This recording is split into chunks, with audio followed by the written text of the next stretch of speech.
vyšlo? Zase, že to vyšlo.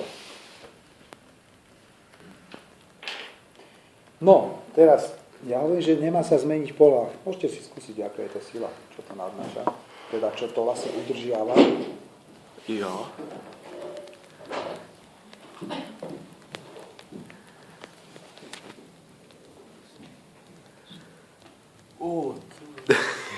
No, akože to nie je len, že nejaká taká akože veda do šuplíka, hej, toto sa dá normálne použiť na ložisko.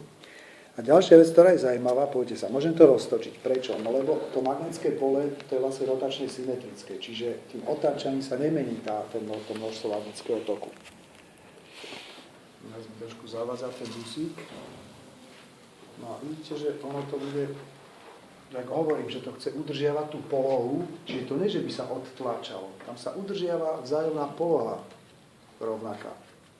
Tak plus nejaká gravitácia samozrejme pôsobí na ten magnet, ale to je všetko. Čiže viete, keď vám poviem teraz, že by sa dalo spraviť také ložisko, ktoré je bez trenia, tak už mi veríte, hej? A kým to bude chladné, tá tabletka, to je zase výhoda tých keramík, že oni zase sa pomaly síce ochladia, ale keď sa už raz ochladia, tak za chvíľku vydržia, tak sa vlastne stále tento jav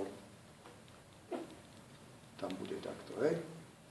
Tá sila tam je. Furt mi to vracia do tej istej poli, v ktorej to bolo ochladené.